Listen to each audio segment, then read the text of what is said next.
జరగట్లేదు. కష్టపడి ప్రజలు మమ్మల్ని నమ్మకంతో గెలిపించారు. ఆ చైర్మన్ పీఠం మాదేనని చెప్పేసి పీఠం అంటున్నారు. ప్రస్తుతం విజువల్స్ చూస్తున్నాం మనం.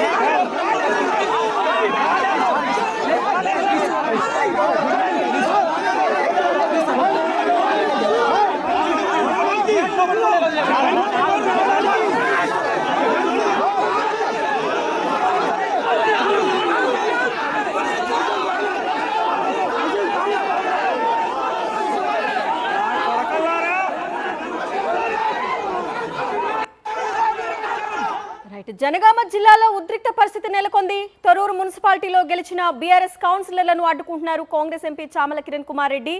జనగామ మండలం పెంబర్తి బైపాస్ దగ్గర బీఆర్ఎస్ కౌన్సిలర్ల బస్సుకు కారును అడ్డం పెట్టారు చామల. మరిన్ని పూర్తి డీటెయిల్స్ మా ప్రతినిధి రాకేష్ అందిస్తారు. రాకేష్. ఉమ్మడి వరంగల్ జిల్లాలో మున్సిపల్ ఎన్నికల ప్రక్రియకు సంబంధించి అయితే తీవ్ర టెన్షన్ నెలకొందని చెప్పుకోవచ్చు. చైర్మన్, డిప్యూటీ చైర్మన్ ఎన్నిక విషయంలో పోలీసులకు చాలా సవాల్గా మారింది, ఛాలెంజింగ్ గా మారిందని చెప్పుకోవచ్చు.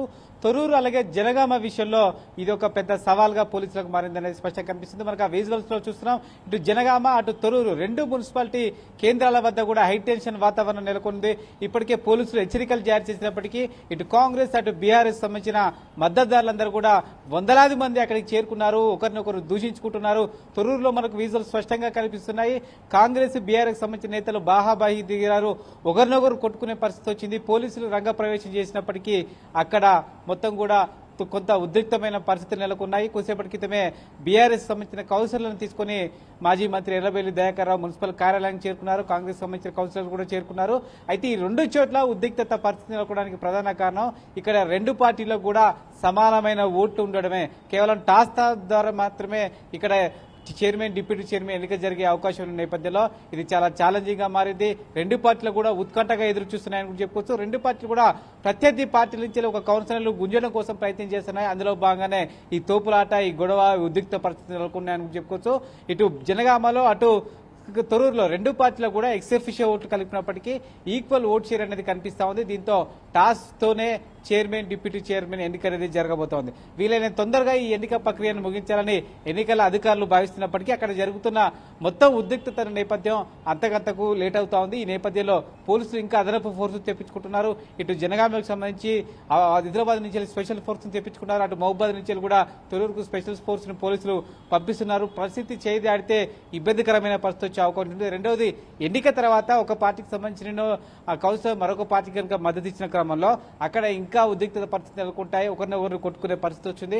కాబట్టి దాన్ని వీలైన తొందరగా కంట్రోల్ చేయాలనే ఉద్దేశంతో పోలీసులు ఉన్నట్టుగా తెలుస్తోంది. దీంతో పాటు రాజకీయమైన ఆరోపణలు కూడా ఒక పార్టీ మరొక పార్టీ చేసుకుంటుంది. ముఖ్యంగా తొర్రూరు విషయానికి వస్తే అక్కడ తొర్రూరులో మొత్తం 16 కౌన్సిలర్లకు గాను 9 మంది కౌన్సిలర్లను బీఆర్ఎస్ గెలుచుకుంది, 7 మంది కౌన్సిలర్లను కాంగ్రెస్ గెలుచుకుంది. అయితే కాంగ్రెస్ పార్టీకి 2 ఎక్సెఫిషియో ఓట్లున్నాయి, ఒకటి ఎమ్మెల్యే, రెండోది ఎంపీ. దీంతో ఇరు వర్గాలకు కూడా సమానమైన ఓట్లున్నాయి. దీంతో టాస్ కోసమే ఇప్పుడు వేచి చూడాల్సిన పరిస్థితి ఏర్పడింది. అయితే కడియం కావ్య స్థానిక ఎంపీగా ఉన్నప్పటికీ ఆమె 2005లో జీడబ్ల్యూఎంసీలో ఓటుగా ఎక్సెఫిషియో ఓటుగా నమోదు చేసుకుంది. కాబట్టి ఆమె ఓటు ఇక్కడ చెల్లదంటూ కూడా బీఆర్ఎస్ ఆరోపిస్తా ఉంది. అయితే లోక్సభ ఎంపీలకు ఓటు బదిలీ చేసుకోవచ్చా లేదనేది ఎస్ఈసీ అయితే స్పష్టత చేయాల్సిన అవసరం ఉంది. రాజ్యసభ ఎంపీలకు అలాగే ఎమ్మెల్సీలకు క్లారిటీ ఇచ్చినప్పటికీ లోక్సభ ఎంపీలు ఓటు మార్చుకోవాలా లేదనేది మాత్రం స్పష్టత చేయాల్సిన అవసరం ఉందని చెప్పుకోవచ్చు. ఓవరాల్ గా చూస్తే ఇటు జనగామలో కూడా అదే పరిస్థితి. కాంగ్రెస్ కు మ్యాజిక్ ఫిగర్ కు కావాల్సిన సీట్లు రాకపోవడంతో ఎంపీ చామల కిరణ్ కుమార్ రెడ్డి జనగామలో ఓటును వినియోగించుకోబోతున్నారు ఎక్సెఫిషియో ఓట్లు. అయినప్పటికీ కూడా అక్కడ కూడా బీఆర్ఎస్ కు కాంగ్రెస్ కు ఈక్వల్ ఓట్ షేర్ ఉండడంతో రెండు పార్టీలు కూడా పోటాపోటీగా చూస్తున్నాయి. ప్రత్యర్థి పార్టీకి సంబంధించిన కౌన్సిలర్లు లాక్కునే ప్రయత్నం చేస్తున్నాయని చెప్పుకోవచ్చు. ఓవరాల్ గా రెండు పార్టీలు అయితే ఎట్టి పరిస్థితుల్లో ఈ తొర్రూరు, జనగామ చైర్మన్ పీఠం కోసం గట్టి ప్రయత్నాలు చేస్తున్నాయి. అందులో భాగంగానే ఉద్రిక్త పరిస్థితి నెలకొన్నాయని చెప్పుకోవచ్చు. ఈ చైర్మన్ ప్రక్రియలో ఎవరికి ఈ సీటు దక్కబోతా ఉంది, ఎవరు పై చేతి సాధిస్తారనే ఉత్కంఠ అయితే కొనసాగుతుంది.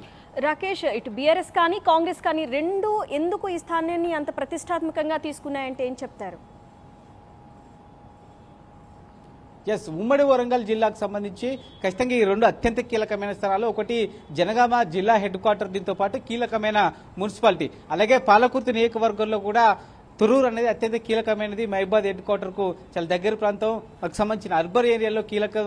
వచ్చే అసెంబ్లీ ఎన్నికల్లో ఈ కేంద్రం అత్యంత కీలకంగా మారబోతుంది. దీంతో చైర్మన్ కనుక తమ పార్టీ వాడు ఉంటే ఈజీగా తమ ఎమ్మెల్యే గెలిపి ఈజీ అవుతుంది అనేది ఆ పార్టీకి సంబంధించిన నేతలు భావిస్తున్నారు. కాబట్టి ఎట్టి పరిస్థితుల్లో ఆ చైర్మన్ పీఠాన్ని కైవసం చేసుకోవాలనే టార్గెట్ తోనే అధికార పార్టీ అయినా ప్రతిపక్ష పార్టీ అయినా ప్రయత్నం చేస్తా ఉన్నాయి. ప్రతిపక్ష పార్టీకి అక్కడ ఎమ్మెల్యే లేరు కాబట్టి పాలకృతిలో చైర్మన్ ఉండడం ద్వారా తద్వారా ఎమ్మెల్యేని కంట్రోల్ చేయొచ్చు అనేది అక్కడ సంబంధించిన మాజీ ఎమ్మెల్యే ప్రయత్నం చెప్పవచ్చు. జనగామలో బీఆర్ఎస్ సంబంధించిన ఎమ్మెల్యే ఉన్నప్పటికీ అక్కడ కాంగ్రెస్ పార్టీ తమ చైర్మన్ ఉండడం ద్వారా అక్కడ ప్రతిపక్ష ఎమ్మెల్యేలను కంట్రోల్ చేయొచ్చు అనేది కూడా కాంగ్రెస్ పార్టీ ఆలోచన వ్యూహంగా తెలుస్తా ఉంది. అందులో భాగంగానే రెండు పార్టీలు కూడా అత్యంత ప్రతిష్టాత్మకంగా తీసుకున్నాయి. మొత్తం రాష్ట్రంలోనే equal vote share, exceptional vote share కలుపుకొని ఈ రెండు స్థానాలు ఉండడంతోనే ఈ రెండు స్థానాల మీదే రెండు పార్టీలు అత్యంత గురిపెట్టాయి. ఇటు పీసీసీ అలాగే సీఎం మిగతా మంత్రులందరూ కూడా ఈ రెండు స్థానాలపైన ఎప్పటికప్పుడు మానిటరింగ్ చేస్తా ఉన్నారు. అటు ప్రతిపక్షానికి సంబంధించిన బీఆర్ఎస్ నేతలు కూడా ఎప్పటికప్పుడు మానిటరింగ్ చేస్తూ సంబంధించి మిగతా సంబంధించిన సభ్యుల మద్దతు కూడా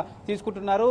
మోరల్ సపోర్ట్ ఇచ్చి ఎట్టి పరిస్థితుల్లో తమ పార్టీ సభ్యులు మరో పార్టీకి మద్దతు ఇవ్వకుండా తమ స్థానాన్ని కాపాడుకునే ప్రయత్నం అయితే రెండు పార్టీల నేతలు అయితే చేస్తున్నారు. ఇంకా ఉద్రిక్త పరిస్థితులు నెలకొన్నాయి. ఇదే పరిస్థితి నెలకొంటే అదనపు ఫోర్స్ ను ప్రయోగించి ఆ నియర్ బై 144 సెక్షన్ విధించే అవకాశం అయితే కనిపిస్తుంది. రాకేష్, ఇప్పుడు రెండు పార్టీల మధ్య టగ్ ఆఫ్ వార్ నడుస్తుంది. ఒకవేళ పార్టీలో వాకౌట్ చేసినా లేకపోతే రెండు పార్టీలు మళ్ళీ టై అయినా నెక్స్ట్ సిచ్యువేషన్ ఏంటి? ఎస్, టై అయ్యడానికి అవకాశం లేదు. ఎందుకంటే ఇప్పటికే రెండు పార్టీలకు కూడా ఎక్సెప్షియల్ ఓట్లు కలిపినప్పటికీ సమానమైన ఓట్లు ఉన్నాయి కాబట్టి ఖచ్చితంగా టాస్ ద్వారానే చైర్మన్, డిప్యూటీ చైర్మన్ ఎన్నిక జరిగే అవకాశం ఉంది.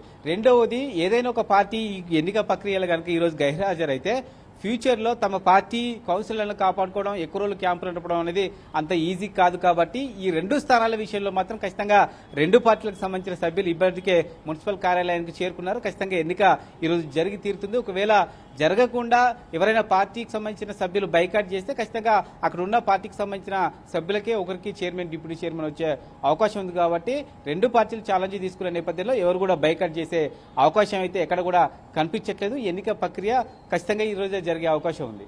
రాకేష్, ఇప్పుడు ఇంత రచ్చ నడుస్తోంది కదా, రెండు పార్టీలు సయోధ్యగా కూర్చొని మాట్లాడుకునే అవకాశం ఏమైనా ఉందా?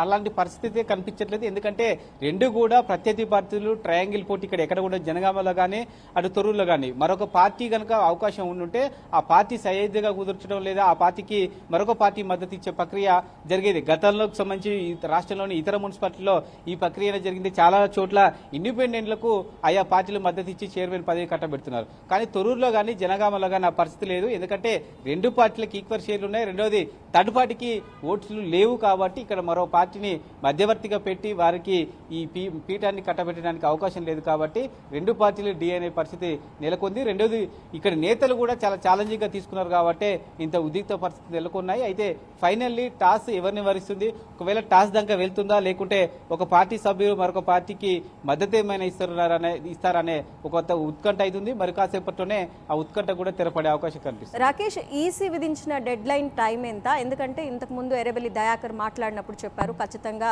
ప్రజలు మమ్మల్ని నమ్మించి గెలిపించారు కాబట్టి ఆ స్థానం మాదే అంటున్నారు. మరోవైపు కాంగ్రెస్ చాలా ప్రతిష్టాత్మకంగా తీసుకుంది, అన్ని పురపాలికల్లోనూ జెండా ఎగరవేయాలి అని చెప్పేసి. సో డెడ్ లైన్కి ఇంకొంచెం సమయం ఏముంది కాబట్టి సిచ్యువేషన్ ఏ విధంగా ఉండే అవకాశం ఉందనుకోవచ్చు? ఖచ్చితంగా ఇప్పటికే ఇరు పార్టీలకు సంబంధించిన కౌన్సిలర్లు చేరుకున్నారు. ఎక్సెఫ్యూకి సంబంధించిన మెంబర్స్ కూడా చేరుకున్న నేపథ్యంలో సంబంధించి మొదట కౌన్సిలర్ల యొక్క ప్రమాణ స్వీకారాన్ని కమిషనర్ చేపిస్తారు. ఆ తర్వాత చేతులెత్తే పద్ధతి ద్వారా చైర్మన్, డిప్యూటీ చైర్మన్ ఎన్నిక జరుగుతుంది. ప్రస్తుతం ఆ ప్రక్రియ మరి కాసేపట్లో ప్రారంభించే అవకాశం కనిపిస్తుంది. ఈసీ పెట్టిన డెడ్ లైన్ కూడా ముగుస్తున్న సమయం వచ్చిన నేపథ్యంలో వీళ్ళని తొందరగానే ఈ ప్రక్రియ ముగించబోతున్నారు. ఎందుకంటే ఉద్రిక్తమైన పరిస్థితుల నేపథ్యంలో వీళ్ళని తొందరగా ప్రక్రియ ముగించి దీనికి ఎండ్ కార్డు పెట్టాలనేదే అటు అధికారులు ఇటు పోలీసులు కూడా విజ్ఞప్తి చేస్తున్న నేపథ్యంలో వీళ్ళని తొందరగా ఈ ప్రక్రియను ముగించడానికైతే అధికారులు ప్రయత్నం చేస్తున్నారు. రాకేష్, ఇప్పుడు కాంగ్రెస్ పార్టీ ఇంత సీరియస్గా ఈ స్థానాన్ని తీసుకోవడానికి గల కారణం అన్ని పార్టీల్లోనూ కాంగ్రెస్ హవా నడిపించింది, చాలా పురపాలికలను కాంగ్రెసే కైవసం చేసుకుంది. ఈ నేపథ్యంలో ఇక్కడ కూడా ఈ స్థానాన్ని అంత ప్రతిష్టాత్మకంగా తీసుకుందనుకోవచ్చా? ఎస్, ఖచ్చితంగా. ఎందుకంటే మున్సిపల్కి సంబంధించిన చైర్మన్ ఉండడం ద్వారా అక్కడ డిస్టర్బెన్స్ ఉండదు. ముఖ్యంగా జనగామ లాంటి చోట్ల కాంగ్రెస్ పార్టీకి ఎమ్మెల్యే లేరు కాబట్టి, అక్కడ ప్రతిపక్షానికి సంబంధించిన ఎమ్మెల్యే ఉన్నారు కాబట్టి తమ చైర్మన్ ఉండడం ద్వారా అక్కడ అభివృద్ధి పనుల్లో ఎప్పటికప్పుడు యాక్టివిటీ చేసుకోవచ్చు. రెండవది తమ బలాన్ని పెంచుకోవచ్చు. వచ్చే అసెంబ్లీ ఎన్నికలకు ఆ చైర్మన్ ద్వారా ఓట్ల శాతం పెంచుకోవచ్చు అనేది కాంగ్రెస్ వ్యూహంగా తెలుస్తోంది. ఇక పాలకుర్తి లాంటి నియోజకవర్గాల్లో ఎర్రబెల్లి లాంటి నేతను కంట్రోల్ చేయాలంటే ఖచ్చితంగా చైర్మన్ మన వ్యక్తి ఉండాలనేది కాంగ్రెస్ ఆలోచన. అక్కడ యశస్విని రెడ్డి ఎమ్మెల్యే కూడా దీన్ని ఛాలెంజింగ్గా తీసుకున్న నేపథ్యంలో ఇక్కడ ఉద్రిక్తమైన పరిస్థితి నెలకొంది. ప్రతిష్టాత్మకంగా ఈ ఎన్నిక మారిందని కూడా చెప్పుకోవచ్చు. రెండు చోట్ల కూడా కాంగ్రెస్ పార్టీ ఎట్టి పరిస్థితిలో పట్టు వీడము అని చెప్తున్నారు. అందుకోసమే ఇక్కడ ఎంపీ చామల, అక్కడ మరొక ఎంపీ కడియం కావ్య ఇద్దరు కూడా ఈ ఎన్నికను ఎప్పటికప్పుడు పర్యవేక్షిస్తూ ఎక్సఫిషియల్ ఓట్లు నమోదు చేసుకున్నారు. ఎట్ ది సేమ్ టైం మొత్తం ఎన్నిక పూర్తయ్యే వరకు కూడా పూర్తి స్థాయి బాధ్యతలు మొత్తం కూడా పీసీసీ చీఫ్ ఈ ఇద్దరు ఎంపీలకు చెరొక ఎన్నికకు సంబంధించిన బాధ్యతలపై చెప్పారు. వీళ్ళిద్దరు సంబంధించిన మార్టింగ్ లోనే పూర్తి ప్రక్రియ జరుగుతుందనేది చెప్తా ఉన్నారు. చూడాలి మరి ఎవరు నెగ్గుతారు, కాంగ్రెస్ వ్యూహం ఫలిస్తుందా లేకుంటే బీఆర్ఎస్ కాంగ్రెస్ వ్యూహానికి చెక్ పెట్టి చైర్మన్ పీఠాన్ని కైవసం చేసుకుంటుందా, ఏం జరుగుతుందనేది ఉత్కంఠ కనిపిస్తా ఉంది. సంబంధించి ఒక చేజింగ్, ఒక సినిమాటాక్ మూమెంట్ అయితే కనిపిస్తా ఉంది. సినిమాలలో చేజింగ్ చేసినట్టుగా హీరో విలన్ మధ్య ఫైటింగ్ జరిగినట్టుగా ప్రస్తుతం ఉన్న విజువల్స్, నేతల మధ్య గొడవలు, ముఖ్యంగా చామల కిరణ్ బీఆర్ఎస్ సంబంధించిన బస్సు దగ్గర అడ్డగింత, ఇదంతా కూడా చూస్తుంటే ఒక సినిమాటిక్ డ్రామా అయితే స్పష్టంగా ఈ చైర్మన్ ఎన్నిక సందర్భంగా కనిపిస్తుంది. ప్రస్తుతం మనం రాకేష్ చాలా సిచ్యువేషన్స్ చూస్తున్నాం. పోలీసులు లాఠీ చార్జీ చేసేంత వరకు వచ్చింది. సో ఇది ఫలితాలు వెలువడిన తర్వాత కూడా ఇలాంటి పరిస్థితి నెలకొంది. ఇప్పుడు చైర్మన్ ఎన్నికకి సంబంధించి అటో ఇటో అయితే మళ్ళీ ఘర్షణలు చోటు చేసుకునే అవకాశానికి ఏమాత్రం తీసిపోయేలా లేదు పరిస్థితి. సో పోలీసులు ఎటువంటి చట్టపరమైన చర్యలు తీసుకుంటున్నారు అక్కడ? ఎస్, ఇప్పటికే అక్కడ శాంతి భద్రతల విషయంలో ఎవరైనా విఘాతం కలిగిస్తే అరెస్టులు తప్పవు, ఖచ్చితంగా శిక్ష పడుతుందంటూ కూడా హెచ్చరికలు జారీ చేశారు. ముఖ్యంగా జనగామ తొరూరులో ఈ ఘర్షణ వాతావరణం ఎక్కువ ఉంది కాబట్టి అవసరమైతే 144 సెక్షన్ విధిస్తామంటూ కూడా పోలీసులు హెచ్చరికలు జారీ చేశారు. దీంతో పాటు అదనపు బలగాలను కూడా దగ్గరున్న పోలీస్ స్టేషన్ నుంచి కూడా తెప్పించుకుంటున్నారు. ఎన్నిక పూర్తయి చైర్మన్ ప్రక్రియ మొత్తం ముగిసిన తర్వాత కూడా అక్కడ ఎవరు ఉండకుండా జాగ్రత్త పడుతున్నారు. ఎందుకంటే సాయంత్రం భారీ ర్యాలీలు చేపట్టే అవకాశం ఉంటుంది. గెలిచిన వాళ్ళు చైర్మన్, డిప్యూటీ చైర్మన్లు దాన్ని దృష్టిలో పెట్టుకుని ఎక్కడ అవాంఛనీయ సంఘటన కలగకుండా అన్ని రకాల ప్రయత్నాలు అయితే చేస్తున్నారు. ఇలా పోటాపోటీ సభ్యులు ఉన్న దగ్గర మాత్రమే ఇలాంటి ఘర్షణ వాతావరణం నెలకొంది. ఇక్కడ స్పెషల్ ఫోకస్ అయితే పోలీసులు పెట్టారనేది కనిపిస్తా ఉంది. అయినప్పటికీ సంబంధించి చుట్టుపక్కల ఉన్న గ్రామాలకు సంబంధించిన ఆయా పార్టీలకు సంబంధించిన మద్దతుదారులందరూ కూడా మున్సిపల్ కేంద్రానికి రావడంతో ఇంకా అక్కడ ఘర్షణ వాతావరణం నెలకొంది. దీంతో మొత్తం కూడా మున్సిపల్ కేంద్రానికి వచ్చే రోడ్స్ అని కూడా ఎక్కడికక్కడ డైవర్ట్ చేసి రాకుండా చేసే ప్రయత్నం చేస్తా ఉన్నారు. అయినప్పటికీ పోలీసులకు కళ్ళు కప్పి మరీ మున్సిపల్ కేంద్రానికి వస్తున్నారు. తమ పార్టీకి మద్దతుగా నిలిచేందుకైతే ఆయా పార్టీల కార్యకర్తలు చేరుకోవడంతో ఘర్షణ వాతావరణం నెలకొంటుంది. దీన్ని ఏ విధంగా పోలీసులు కంట్రోల్ చేస్తారు, ఎన్నిక పూర్తయిన తర్వాత ఎంత మేరకు కంట్రోల్ చేయగలుగుతారు అనేది చూడాలి. మరి రాకేష్, మిగతా ఏ ప్రాంతంలో చూసుకున్నా కానీ ఇలాంటి టెన్షన్ కనిపించలేదు. ఇలాంటి ఉద్రిక్త పరిస్థితులు చెదురుముద్రుగా జరిగినా కానీ ఇంత సీరియస్ సిచ్యువేషన్ ఎక్కడా కనిపించలేదు. అంటే ఇక్కడ పార్టీల కంటే పార్టీ ముఖ్య నేతలు ఈ అంశాన్ని సీరియస్గా తీసుకున్నారనుకోవచ్చా? ఎస్, ఖచ్చితంగా. మనం ఇప్పుడే అనుకున్నాము ఇక్కడ జనగామ విషయానికి వస్తే ఎంపీ చామల, అక్కడ సంబంధించి వస్తే సిట్టింగ్ ఎమ్మెల్యే యశస్వి రెడ్డి ఇద్దరు కూడా ఛాలెంజింగ్గా తీసుకున్నారు. జనగామకు సంబంధించిన చైర్మన్ పీఠాన్ని ఎట్టి పరిస్థితిలో కాంగ్రెస్ పార్టీ కైవసం చేసుకోవాలనేది ఎంపీ చామల యొక్క ప్రయత్నం. అందులో భాగంగానే అది ఛాలెంజింగ్గా తీసుకున్నాడు కాబట్టి అటు కాంగ్రెస్ ఇటు బీఆర్ఎస్ మధ్య తీవ్ర ఉద్రిక్తత నెలకొన్నాయి. ఆ పీఠాన్ని కైవసం చేసుకునేందుకు ప్రయత్నం జరుగుతుంది. ఇటు తొరూరులో కూడా ఎమ్మెల్యే యశస్వి రెడ్డి దాన్ని ఛాలెంజింగ్గా తీసుకుంది. ఆ స్థానాన్ని గెలుచుకుంటూనే వచ్చే ఎన్నికల్లో ఈజీ అవుతుంది, పార్టీలో తన పరువు నిలబడుతుందని భావిస్తున్న నేపథ్యంలో ఆ ఎన్నికను కూడా ఆమె ఛాలెంజింగ్గా తీసుకుంది కాబట్టి ఇలాంటి పరిస్థితి నెలకొన్నాయి. రెండవది, మరొక పార్టీకి 1-2 సీట్లు వస్తే సైద్య కుదరడమో లేకుంటే వారి మద్దతు ద్వారా తీసుకునే ప్రయత్నం జరిగేది. కానీ రెండు పార్టీలకు సమానమైన ఓట్లు రావడం, రెండోది ఒక పార్టీకి మరొక పార్టీ మద్దతు ఇచ్చే ప్రక్రియ ఎక్కడ కూడా కనిపించిన పరిస్థితిలోనే ఈ పరిస్థితి అయితే ఉందని చెప్పుకోవచ్చు. టాస్ వరకు ఈ ఎన్నిక వచ్చింది కాబట్టే ఇంత ఛాలెంజింగ్గా ఈ ఎన్నిక జరుగుతుంది, ఇంత ఉద్రిక్తమైన పరిస్థితి నెలకొన్నాయి, ఘర్షణ వాతావరణం నెలకొందనేది మనకు స్పష్టంగా కనిపిస్తుంది. దీన్ని పోలీసులు ఎలా ట్రాకిల్ చేయగలుగుతారు, ఎన్నికకు సంబంధించి టాస్ విషయంలో ఏదైనా హైడ్రామా నడుస్తుందా, అసలు ఈ టాస్ వరకు వెళ్తుందా, లేకుంటే ఒక పార్టీకి సంబంధించిన వాళ్ళు ఇంకో పార్టీకి ఏమైనా మద్దతు ఇస్తారా, ఇలాంటి అనేక ట్విస్టులు అయితే మరి కాసేపట్లో కనిపించే అవకాశం ఉంది. Right Rakesh, thanks for the updates.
ఇది వరంగల్ ఆల్రెడీ ప్రమాణం చేసింది, అప్లికేషన్ పెట్టుకున్నది.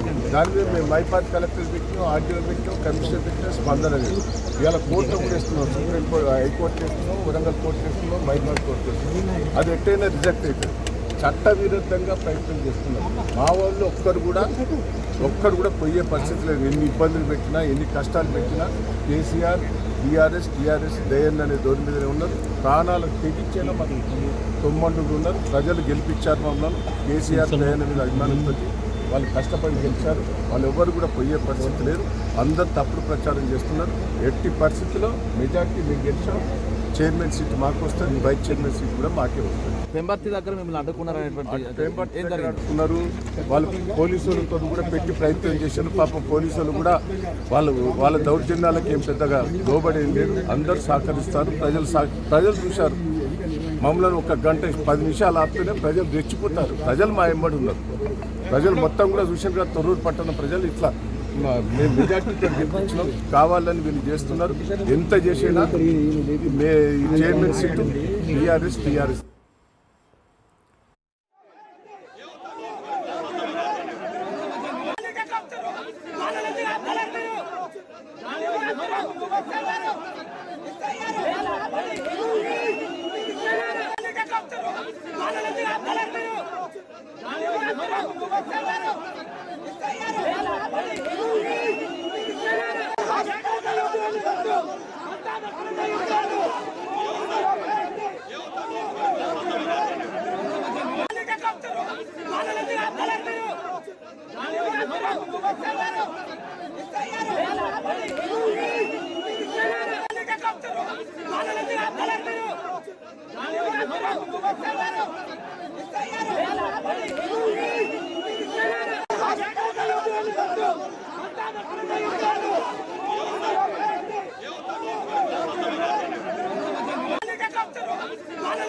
జనగామ జిల్లా ఉద్రిక్తత పరిస్థితులు మనం విజువల్స్ లో చూస్తున్నాము. తొర్రూరులో చైర్మన్ పీఠం కోసం ఇటు బీఆర్ఎస్ వర్సెస్ కాంగ్రెస్ అన్నట్లుగా పరిస్థితి కనిపిస్తోంది. తమ కౌన్సిలర్లను కిడ్నాప్ చేయడానికి ప్రయత్నించారని చెప్పేసి బీఆర్ఎస్ ఆరోపిస్తోంది. చైర్మన్ పీఠం మాకే కావాలని చెప్పేసి అటు కాంగ్రెస్ కూడా పట్టుపడుతోంది. ఈ నేపథ్యంలోనే కాంగ్రెస్ వర్గీయులు బీఆర్ఎస్ కార్యకర్తలపై దాడి చేసినట్లుగా తెలుస్తుంది. ఎర్రబెల్లి దయాకర్ పీఏపై దాడి జరిగినట్లుగా మనకి అప్డేట్స్ అందుతుంది. పోలీసులు కూడా పరిస్థితిని చక్కదిద్దేందుకు విశ్వ ప్రయత్నాలు చేస్తున్నారు. కానీ ఇరు వర్గాలు ఎక్కడా తగ్గే పరిస్థితి అక్కడ కనిపించడం లేదు. 144 సెక్షన్ నడిపించే అవకాశాలు ఉన్నట్లుగా తెలుస్తోంది. ఇప్పటికీ ఈసీ విధించిన డెడ్ లైన్ దగ్గర పడుతున్న కొద్దీ అక్కడ ఉద్రిక్త పరిస్థితులు అయితే ఇంకా ఎక్కువగా కనిపిస్తున్నాయి.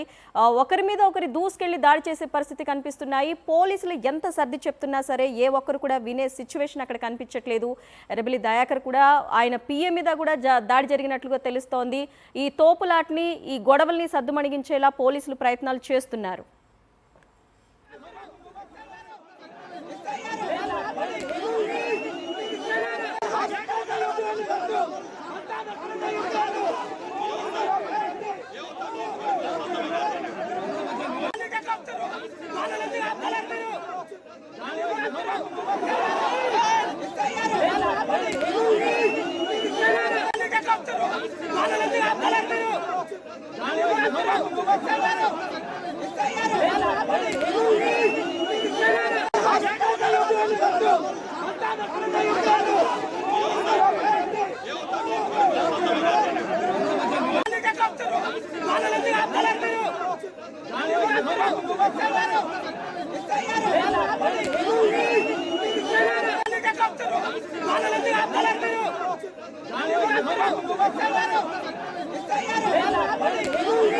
జనగామ జిల్లా తొర్రూరులో ప్రస్తుతం మనం విజువల్స్ లో చూస్తున్నాము. పరిస్థితి ఏ విధంగా ఉంది అనేది క్షణక్షణ ఉత్కంఠ పెరుగుతోంది. అక్కడ చెదురుమదురు ఘటనలు కట్ చేయాలని పోలీసులు ఎంత ప్రయత్నం చేస్తున్నప్పటికీ బీఆర్ఎస్ వర్సెస్ కాంగ్రెస్ వర్గీయుల మధ్య తోపులాట ఎక్కువ చోటు చేసుకుంటుంది.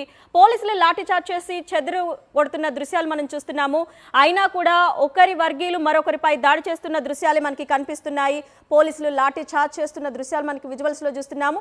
మరోవైపు ఎర్రబెల్లి దయాకర్ రావు కూడా అక్కడికి చేరుకున్నారు. తమ వర్గీయుల్ని కిడ్నాప్ చేసే ప్రయత్నం చేశారు అని చెప్పేసి ఆయన ఆరోపిస్తున్నారు. ఇక మరోవైపు కాంగ్రెస్ వర్గీయులు ఎర్రబెల్లి దయాకర్ రావు పిఏ మీద దాడి చేసినట్లుగా మనకి అప్డేట్ అందుతోంది. ఈసీ విధించిన డెడ్ లైన్ దగ్గర పడుతున్న కొద్దీ ప్రస్తుతం తొర్రూరులో అయితే పరిస్థితి ఉత్కంఠంగా మారింది.